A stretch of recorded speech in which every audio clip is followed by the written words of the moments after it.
So today's going to be a different day.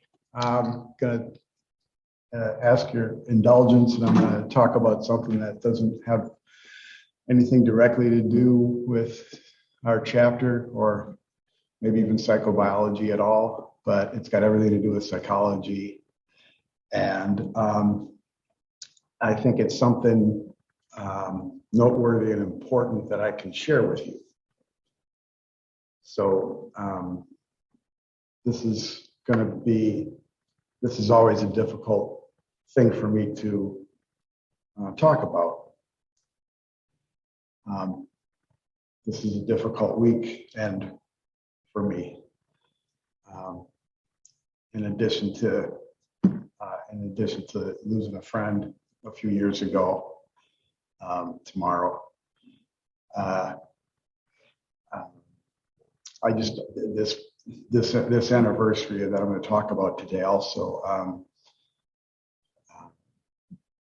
is mixed up with that student that I lost. I told you about earlier this semester when that student died tragically here in the pedestrian accident, that I lost a student 10 years ago. And I gave this talk that I'm about to give that last day of class that I saw her. And then the next day she died. That weekend she died, a few days earlier. Anyway, a couple days later, she was struck and killed in an accident. So it's always just kind of a tough time for me. So bear with me, please. I'm going to record the lecture that I would have given today, and I'll post that. And I will prepare and post the lecture that I would have given to you on Monday. So I told you a few weeks ago that I was toying with giving you the whole week off next week, and I will do so. So yeah. So and then Wednesday is just a given. Wednesday just the university needs to just extend. Everybody takes Wednesday off. We just need to make that part. People need to travel. We have people that travel. So Wednesday's off, and then it's Friday, of course. So anyway, I only see you 3 more days after this. We have just 3 days of class after we part today. Should I lose time at the end? I want to just, wish you well next week. And I hope you'll be able to spend it with people that you are close to and love, and have a great week. And I know you got something due this weekend before you head off for wherever you're going. And I'm looking forward to seeing those creative endeavors of yours. So if you haven't already gotten that done, don't forget that before the end of Sunday. Okay, so you might not yet have any clue what I'm talking about here, but you will very shortly. So I'm going to tell you about these 2 friends of mine. And the first one I want to talk to you about is Vern. And I'm going to ask you to please sort of try to imagine yourself in either Vern or Laura's shoes as I'm talking about this today. This is Vernon. I don't know how old he is here, but I'm going to, he's somewhere probably about 20 or something. So when Vernon was 19,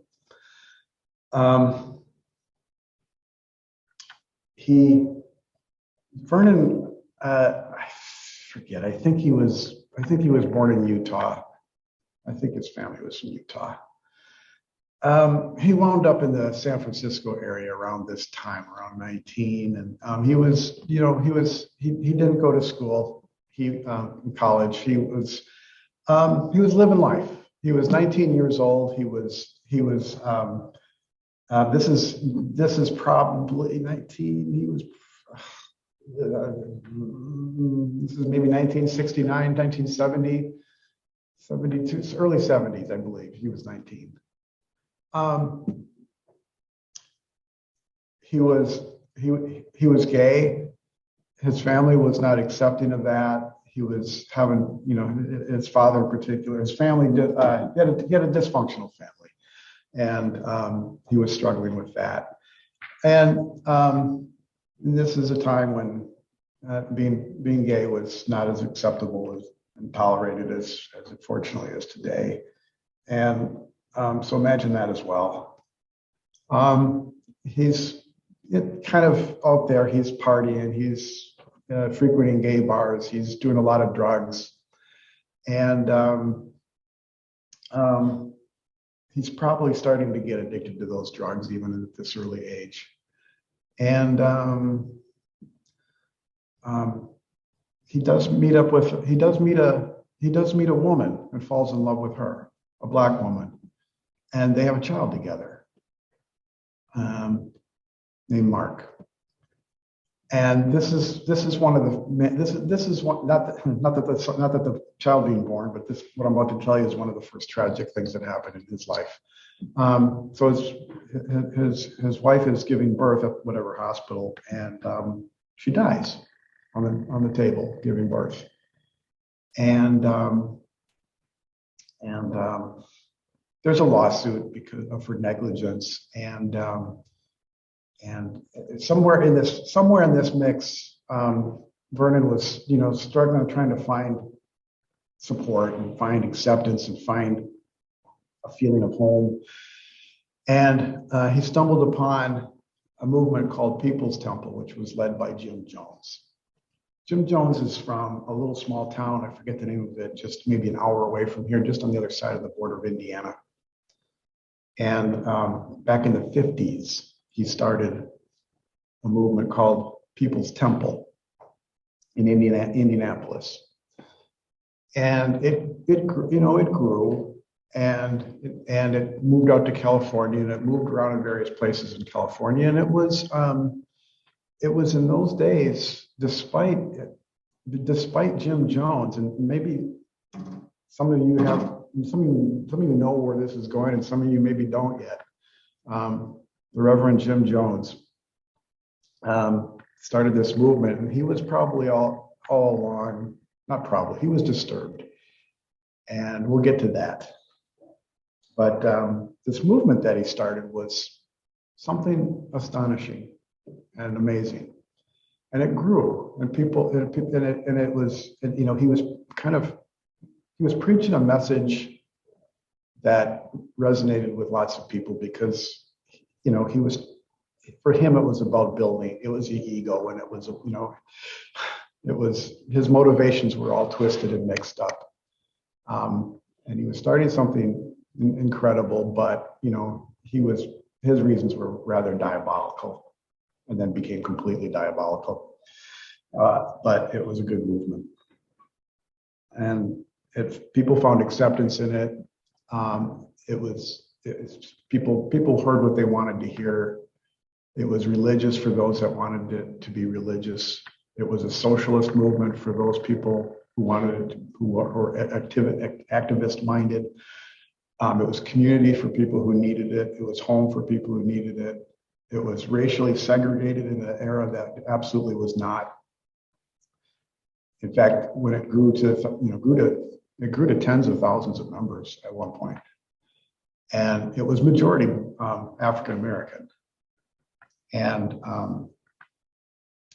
so anyway, it was out in San Francisco by that point. He had moved around in different places in California, largely fleeing. Each time he left a plate where it was because people were getting justifiably suspicious of some of his motivations and what was going on. And so his reaction was to move somewhere and start sort of fresh where people didn't know. And so anyway, it was out in San Francisco around this time in the early 70s, and Vernon got involved with it. So back to him having this child and losing his wife on the operating table, and he had been in and out of the temple by this point. The temple was, Jim Jones was, his message was clean sounding, drugs and alcohol were not accepted. And Vernon was, he was kind of humorously living a double life, that is, by his own account, sneaking off and partying and doing the club scene and drugs and alcohol and then and so on, and then going back and doing the temple stuff. And I don't remember all the timing of things, but anyway, when he had this trauma, lost his wife, he was out of the church at that moment and contacted Jim Jones, and Jim Jones said, yes, see what happens when you leave. You need to get back here right now. And he was crushed and lost, and he went back. And Jim Jones wanted him back because he knew that there was a lawsuit, maybe a millions of dollar lawsuit for negligence if Vernon won the case. And he did not. The jury of all white people accepted the medical team, the hospital's simple explanation for why she lost her life unattended. She was so black that they didn't notice that she was losing blood. That was she didn't get pale enough, like people would get pale when you lose blood. She was so black that they couldn't tell she was losing hemorrhaging and losing blood. So she died. Anyway, so this is one of the first traumas that he has as a young man. And I was a single parent to this newborn, and still struggling with drugs and alcohol and his gay identity, and now just to add a little bit of extra trauma to this, somewhere along the way, he never told me when, somewhere along the way he contracted AIDS, and he became an AIDS survivor. And if this doesn't yet all sound tragic enough, now I want you to flash forward from 19. He's 25 years old now. He's 25 years old, and on this day, a little bit later than right now in the day, he found himself laying in the jungle in Guyana, South America, bleeding to death. 3 gunshot wounds fired at him point blank while he was on a little tiny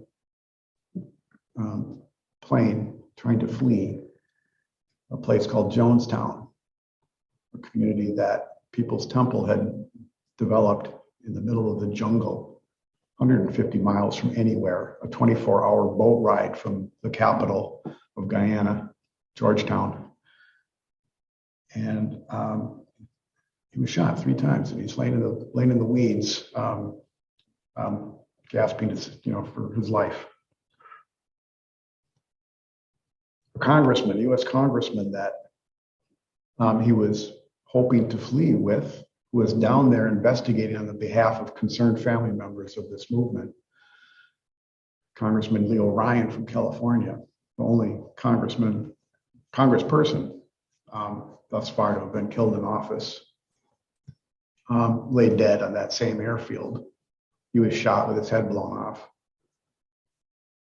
Mark's 4-year-old son, about to turn 5, 10 days later, was being poisoned, along with about 300 other children at that time, back in Jonestown, on the orders of Jim Jones. 911 other of Vernon's, what he would call family, friends and family, were either being injected with that poison or willfully swallowing it themselves. 918 total people lost their lives that day, including Jim Jones and Vernon's son, Mark. You're probably having trouble imagining, being Vernon or being Laura, who I'll talk about next. But I want you to try. Many of you have already heard of Jonestown. Some of you might never have heard of it before. So on this day in 1978, this happened. What is that, 44 years ago, something like that? I can't do that. So long ago that most of us don't, maybe you've never even heard of it, and we don't talk about it much, of course. And most anybody is satisfied with this 4-letter explanation of why this happened. Why did this happen? Why did 912 followers of Jim Jones take their lives, take their children, almost 300 children around them who didn't commit suicide, who were all killed? You know, could that many people, could it just be like that many crazy people in one place at one time? The four-letter explanation that people use to explain that is cult. Oh, cult. Enough said. I got it now. It's a, you know, the C word, as Vernon used to call it. The four-letter C word. That was, you know, his version of the four-letter C word. In a moment, I'll play something, and another survivor of that. I'll quote her. She says, "Nobody joins a cult. Nobody joins something that they think will harm them." Okay, so cult doesn't explain anything, right? I mean, I just, you know, I hope if nothing else that you walk away with a little bit better understanding of this. This is the hardest thing I can think of human nature, maybe. This is the hardest event I know of to explain and understand.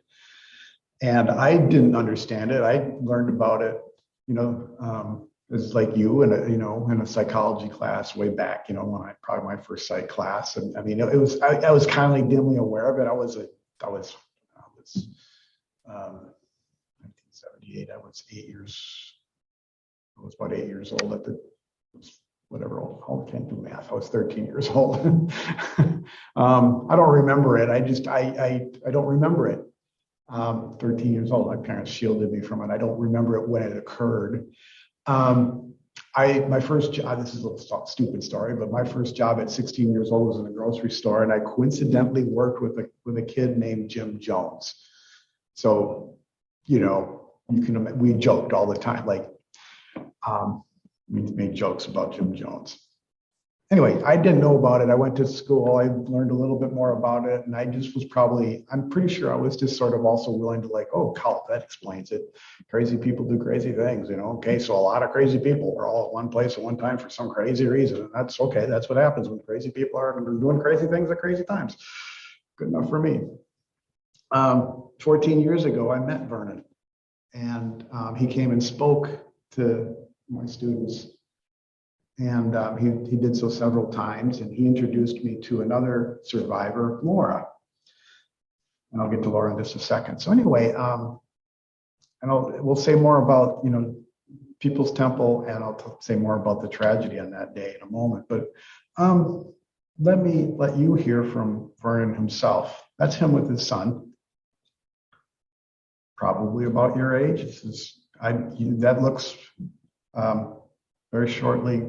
That's probably down in Guyana.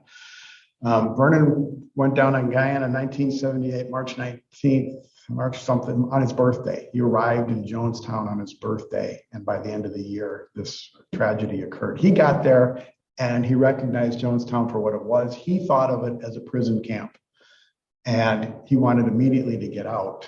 And ever since arriving, he desperately wanted to get out.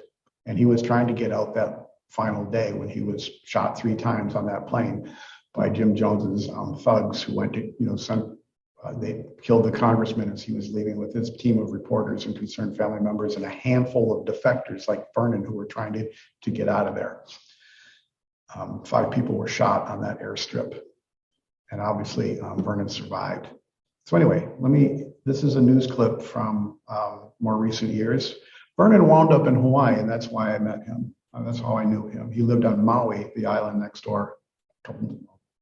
And he came over, and anyway, I'll let you learn more about Vernon. He called it a dream. They called it utopia. Vernon Gosney was 25 years old when he arrived in Jonestown with his 5-year-old son.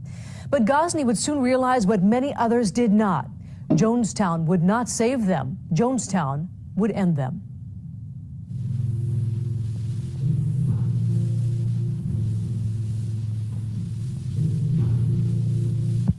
How very much I've loved you. How very much I've tried my best to give you the good life.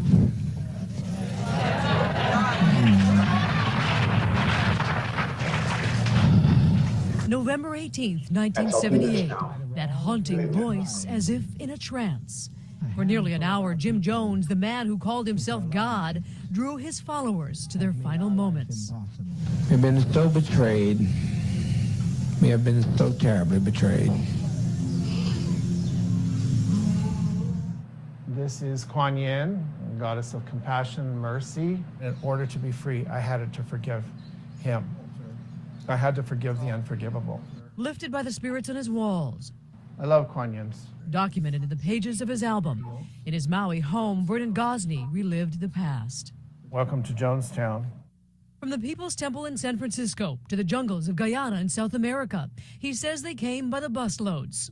There's a sense of cohesiveness, closeness. Following Jones's simple message of equality, love, peace, and happiness. We started with about 141 people, and from that we've grown to a very thriving congregation of a few thousand. It started with a dream, and then things start to go wrong. Gosney says despite the lush green surrounding them, the homes built by their hands, fresh water was miles away, the soil was poor, and that dream began to die. There's a lot of things that I wish I could have gone back and done differently, but I can't, I can't take back the past. Just days before the day of reckoning, cut off from their families, Congressman Leo Ryan had come to investigate. Gosney says despite a show of unity, it was he who revealed their suffering in a written note that would accidentally end up in Jones's hands. It was great terror and fear. I never thought I was going to get out alive. Several tried that day, reaching a small plane on a dirt airstrip, but Jones's supporters would follow, killing Congressman Ryan and 4 others. Gosney, shot 3 times in the stomach, he would escape to the jungle and survive, unaware who would not. For God's sakes, let's get on with it. We've lived as no other people have lived and loved. We've had as much of this world as you're going to get. Let's just be done with it. In the aftermath, more than 900 lay dead from cyanide poisoning, including Gosney's 5-year-old son, Mark. There's not a day that I don't think about my son.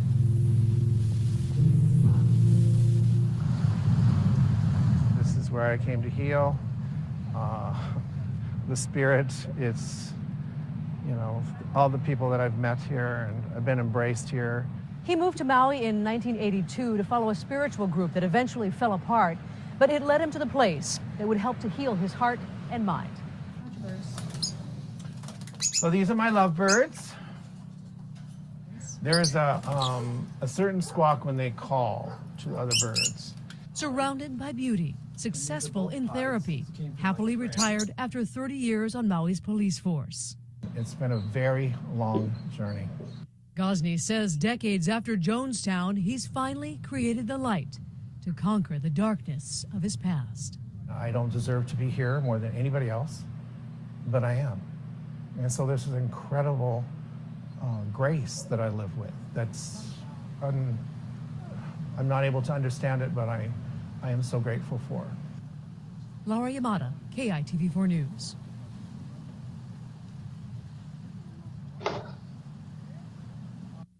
So that's Vernon. And,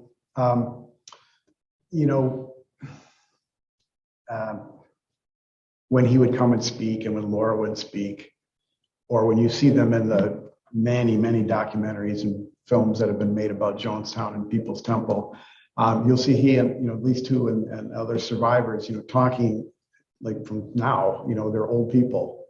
And I always want you students to try to make it more personal and not look at them, not look at somebody in their 60s and 70s talking to you about something that happened way back in, weird 70s. But when they were your age, Vernon was your age. He was 19 years old when he first entered People's Temple, and he was 25 on that day when that happened. And he's been, he was making the decision to flee, to desperately flee and leave his, 5-year-old son behind. And he's, people have criticized. I cringed while students and, by Vernon's account, thousands of people have asked him, candidly, why did you leave your son behind? I mean, can you imagine? And, he didn't know that was going to happen. He just, you know, it was desperation. It was just desperation. Just get out and try to clear your head and just somehow get your son out. And then there's other factors. I mean, one of the nefarious things that Jim Jones did, that, you know, one way that he implemented this, one of the many ways that he brilliantly implemented this control over people was by dividing them. Okay, you didn't live with your wife or your family or your kids. It was a community. It was shared. Everything, you know, so kids didn't live with their parents. They lived with others, and you didn't, you know, that was all orchestrated. And so, you know, that's one of the many factors, but just the biggest one was just, you know, he was 25 years old and he was scared for his life. The congressman had arrived the day before, and with this team, again, you know, hoping to investigate on the behalf of concerned family members who had family members in People's Temple who were down there or back in San Francisco, who for years had been begging the authorities to, to do something, because they knew this was a cult. They knew this was, they knew it was dangerous. And this brave congressman finally, got Jim Jones's ironic permission to come in. And the first night that they were, they arrived at night, and there's 1,000 people there. And they put on this great elaborate production, and they sang and danced and had good dinner, and they convinced the team, they convinced the congressman that all is seemingly okay. He was, they weren't, he saw people who looked like they were well fed and happy to be there and talking favorably about the place. And he got up on a microphone and he said, at some point in that evening, and he's got a team of recorders there. So that's why, there's all this footage of, there's photographs and footage. You saw the footage of the, team getting shot at, when it goes blank, that was when the cameraman got shot and killed. The camera goes dead along with him. So that's why there's footage and documentation of all this. And so you see this footage, there's a footage of the congressman telling the people, I came here concerned, but, after talking to many of you, I can see this is the best thing that's ever happened in your life. And there was a 15-minute spontaneous standing ovation, just thunder, applauding and just, almost like overboard. But Vernon was there with another 18-year-old friend of his, and they had been trying to figure out how to get out of there. Now, why wouldn't they just leave? Again, they were 150 miles in the jungle with no money in a foreign country, surrendered their passports. How would you leave? It's not like just walk out and catch a bus. Call a cab. There's no phone, there's no cab, there's no road, there's not. The congressman had to fly in and land on a dirt airstrip, and then ride in a dump truck to get to the actual compound. And, you could go there by boat, and it's a 24-hour boat ride to get near enough to, get, anyway, you're trapped out there. He and others would say there was one road into Jonestown and it only went in. There was no road out. So anyway, let's talk about Laura. Laura, a little bit older than Vernon. Laura grew up in Washington, D.C. area, and she was a 60s kind of hippie. She was all of her adult life. She was an activist. She grew up in she saw the Kennedys get shot and killed, and Martin Luther King and Edgar Meggers, and she grew up in the turbulent. She came of your age in the 60s. She protested Vietnam. She got maced, protesting, Vietnam War. She was an activist all of her, adult life. She joined up with the Black Panthers for a while, and in a moment I'll play a little video of her telling her a little bit about her story. And she wound up in California. She wound up in People's Temple, and she loved it. It was the time of her life, she says. She still would say that. She still said that until she died. She loved Guyana. She loved being down there. She got down there exactly a year before Vernon. She had been down there a whole year longer than him.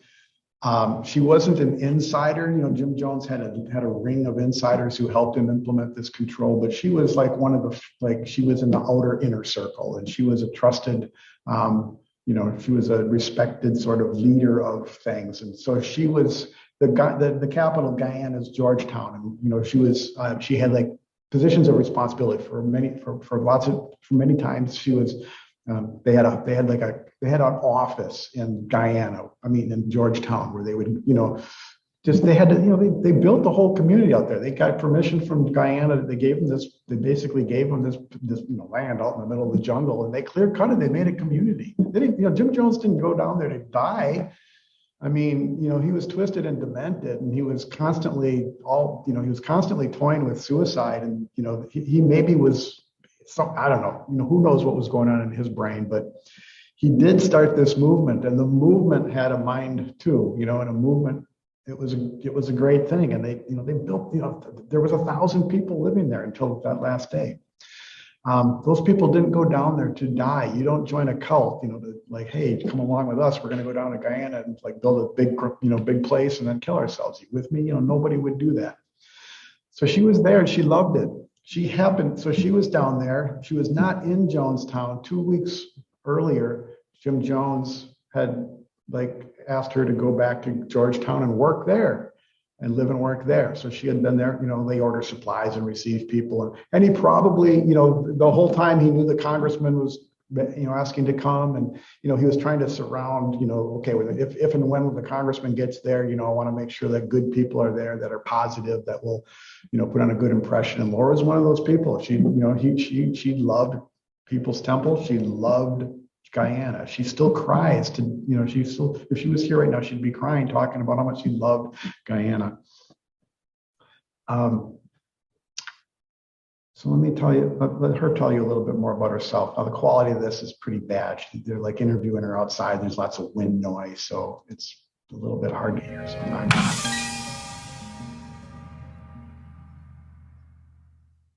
When I went to Guyana, I never planned to ever come back.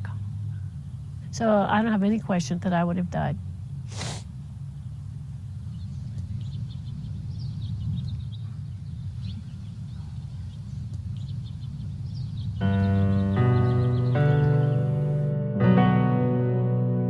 I was never religious in my whole life.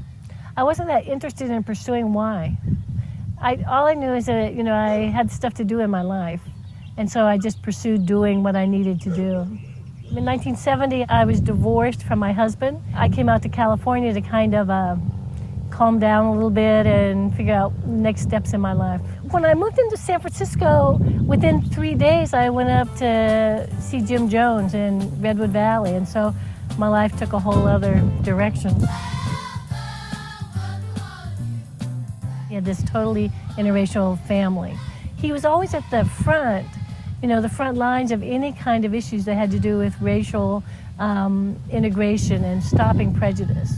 You know, everything that Jim stood for was really important to me. I just didn't know if I could live the lifestyle yet. And then pretty soon after that, I met a guy in the temple who was exactly what I was looking for. You know, he was a former heroin addict. He had just gotten out of prison. He was like a bad boy, just exactly what I wanted. And I thought, well, you know, this is great. It's everything I always wanted. And I have Jim to watch over it and kind of make sure it was safe. One of the things that you hardly ever see about Jim is that he was totally a thespian. He was an actor. And when he gave, at any meeting, he would be, you know, totally political and totally religious. People would just pick the part that made sense to them. Because he followed politically where I was, I really felt that's where his heart was. He wanted to make people actually have what they needed on earth, have a heaven on earth. We started getting the reports in, the Guyanese Defense Force and on the radio saying, okay, well, they found 300 bodies. And so we were hoping that, you know, the other, you know, 700 people had escaped. And then it turned out that everybody had killed themselves. And what he told people is that we were in a developmental stage in Jonestown, and what he wanted people to do is make a commitment for 2 years. I think at that point I bought that. But looking back, I think that's total garbage. I mean, I think he had no intention of ever letting anybody leave. Those of us who survived have learned so much. One thing we learned is we'll never trust any one individual. We saw the best people we met in our lives live in Jonestown and make a community that was wonderful. I can't imagine wanting to leave it. I never believed in God, but if possible, after November 18th, I even believed less. I lived the life of somebody who exalts life. And so, in a way, that's my religion. A bit about Laura.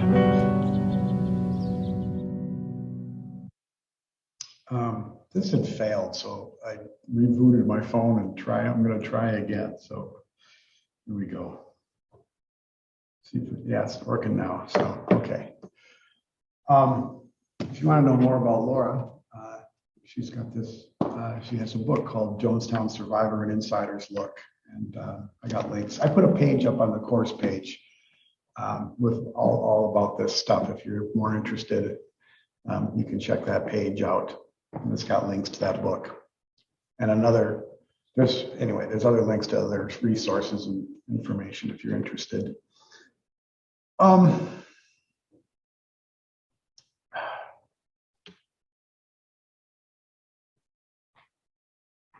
Where do I want to go next with this? I will steer you to it. There's, like I said, I've got probably a dozen recordings of documentaries and movies made about Jonestown, and some of them are just wonderful, and some of them are just dreadful and completely miss the point or get it all wrong. Or the very, very best one that I know of, the documentary made by PBS called Jonestown: The Life and Death of People's Temple, and a link to that on YouTube is on that page I put on the course page. And what's really clever about that documentary is that it doesn't have any reenactments. I mean, some of the documentaries, they reenact things and it's like, oh, just dreadful. And or they have narrators who are dramatizing things and making an already completely dramatic thing like overly dramatic or mistakes. And anyway, this is just people. It's just, there's no narrator. It's just the people. And Vernon and Laura are both in it, and other survivors, and there's a handful of people that were there that survived, and then other members, and just, people. And it's not just about the horrific day. I mean, most all of us just only hear about the Jonestown massacre tragedy, November 18th, 1978. And like, okay, how did that happen? Okay, they're cult. Okay, they're all, crazy day, crazy times. Like I tried to say earlier, this was a movement that started in the 50s. I mean, it had been around for a long time. And all these hundreds, thousands of people that were in and out of the temple, the 1,000 that were down there at the time, all have a story, all have an individual reason for being there. And many of them were like you. Many of Vernon and Laura were about your age. They were there and they were very different. You heard now Laura's story and Vernon's story are completely different. They're friends. They respected each other, and yet they completely disagreed. Vernon got down there and hated it and saw it for a prison camp that he thought it was. Laura loved it. Still, to the day she died, was mourning the end of it. The first thing she did when she got back was join another cult called Synanon. Vernon joined another cult. Again, a four-letter word that doesn't explain anything. So anyway, this documentary does more than any other to help you understand it. And you have to, for about an hour, you get the background of, who the people were and the history of the movement and so on. And then it finally, has the riveting descriptions of what happened at the very end. So I'm going to share something else now. All right. I have been given a lot of photographs of the temple. I spent hours and hours identifying every photo. Joyce Douglas, Laretha Buckley may seem like a small thing to, given the devastation of Jonestown. Too much technology. But that's where I found my healing. And that's the story, the different voices of Jonestown. Harriet Trop from upstate New York. Gene Chaikin. Gene was an attorney who gave up his practice, he and his wife, to join the temple, try to make a difference. And 917 other people died. And I think it's criminal that we know so much about Jim Jones. What about these other people? And they were just the best people, the people who would have made a difference in the world. I want to see everything that they died for, the love and the compassion and the world that they want to create, that they wanted to create. I want to see that world.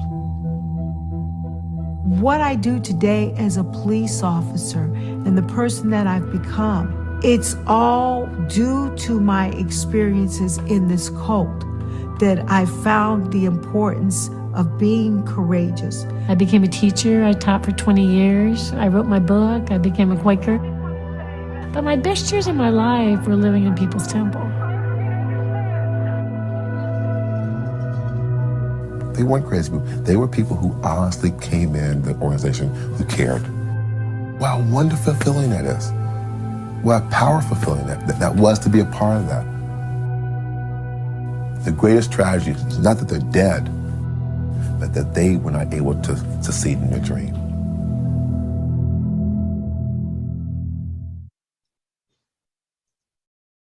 So the last thing I want to close with is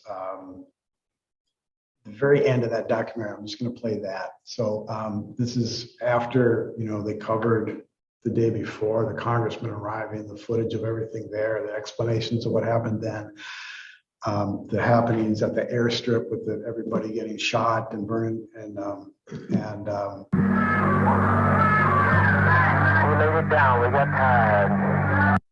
This is the very end of it, and so you're going to hear somebody had the wherewithal to write this letter, this note that they found, and someone is narrating it over the events of the last, after the suicide and killing and everything. So the poignancy of this, the words that this person was able to write, it's astonishing. So let me just play that for you.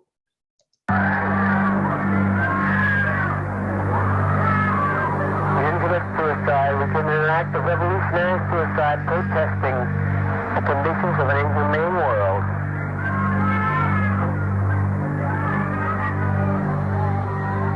They were just fucking slaughtered. They were fucking slaughtered. There was nothing dignified about it. Had nothing to do with revolutionary suicide. Had nothing to do about making a fucking statement. It was just senseless waste. Senseless waste and death.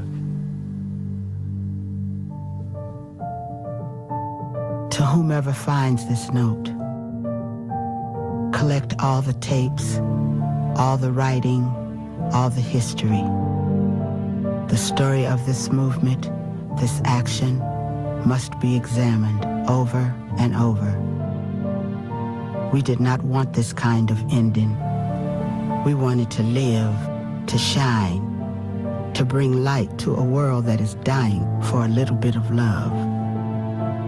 I never believed in heaven in my whole life. That's not the way I operated. But when I was in Guyana, when I watched the sunrise and stuff, I actually thought there was a heaven on earth.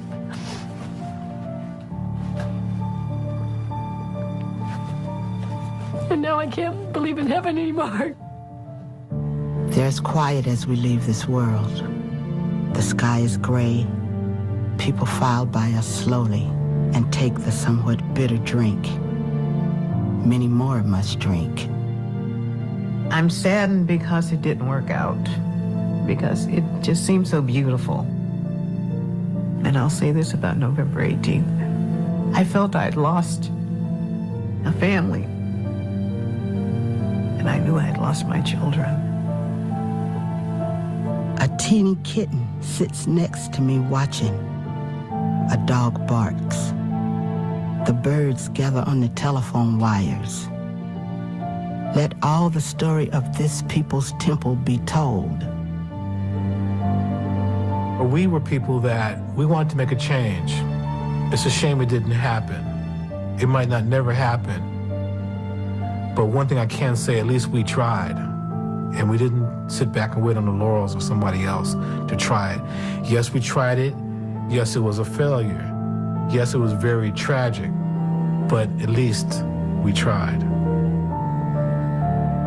If nobody understands, it matters not. I'm ready to die now. Darkness settles over Jonestown on its last day on earth. I never had any dreams of Jonestown until this one dream came. I could see myself in Jonestown walking. And when I looked to my left, there was my son. He was standing in the middle of a duffel bag. And just right when I got ready to reach to touch his head, he pulled the bag up like this, and the bag fell, and he was gone.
Be sure to be ready. So we're out of time. I'm always happy to talk about this if you ever want to. And again, if you're interested in this was just kind of a quick, but check out that page. I put on a link on the homepage, and let me know if you want to talk about it anytime. So looking forward to your presentation soon, and I'm already looking forward to seeing you in a week from Monday. So enjoy your week off and your Thanksgiving.